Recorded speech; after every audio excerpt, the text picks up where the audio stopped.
মাথাভাঙা ১ নম্বর ব্লকে আরও একটি গ্রাম পঞ্চায়েত দখল নিল বিজেপি। তৃণমূলে হাতছাড়া হলো হাজরাহাট ১ নম্বর গ্রাম পঞ্চায়েত। শুক্রবার ব্লক প্রশাসনের নির্দেশ অনুযায়ী নতুন প্রধান এবং উপপ্রধান নির্বাচনের মাধ্যমে পঞ্চায়েতের দায়িত্ব গ্রহণ করেছে বিজেপি। পঞ্চায়েতের স্বাভাবিক কাজকর্মে ব্যাহত হচ্ছিল বলে দাবি করেছিল বিজেপি। প্রশাসনিক নিয়ম মেনে শুক্রবার প্রধান নির্বাচিত হয়েছেন আলমতি মণ্ডল, উপপ্রধান নির্বাচিত হয়েছেন শোভা অধিকারী। সামাজিক মাধ্যমে রাজবংশী জনজাতির মহিলাদের নিয়ে কুরুচিকর মন্তব্যের অভিযোগকে কেন্দ্র করে কোচবিহার প্রতিবাদের সরব হল রাজবংশী জনজাতির মানুষেরা। শুক্রবার জেলার বিভিন্ন প্রান্ত থেকে আন্দোলনকারীরা কোচবিহার রাসমেলা ময়দানে জমায়েত হয়। পরে সেখান থেকে মিছিল করে প্রথমে পুলিশ সুপারের দপ্তর, এরপর জেলা শাসকের দপ্তরে যান তারা। সেখানে স্মারকলিপি জমা দিয়ে অভিযুক্তদের দ্রুত গ্রেফতার এবং আইনানুগ শাস্তির দাবি জানানো হয়েছে।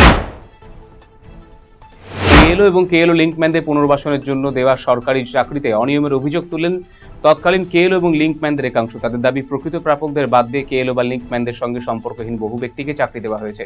অভিযোগকারীদের দাবি, 2020-21 সালে চাকরির জন্য 120 জনের বেশি এবং পরে প্রায় 160 জনের নাম প্রশাসনের কাছে পাঠানো হয়, কিন্তু পরবর্তীতে প্রকাশিত তালিকায় প্রায় 100 জনের নাম পাওয়া যায়, যাদের মধ্যে কেএলও লিঙ্কম্যানদের কোনো যোগ বা নেই বলে জানা গেছে।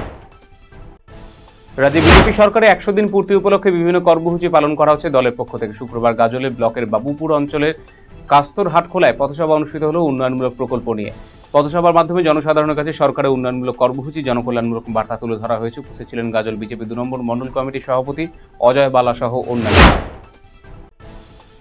ঝুলন্ত দেহ উদ্ধার গৃহবধূর ঘটনায় স্বামী সহ শ্বশুরবাড়ির লোকেদের বিরুদ্ধে খুনের মামলায় অভিযোগ করল মৃতার পরিবারেরা।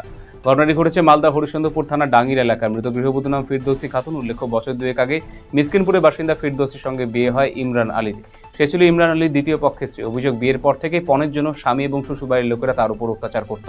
পণের অতিরিক্ত টাকা দাবি করা হতো তার কাছে।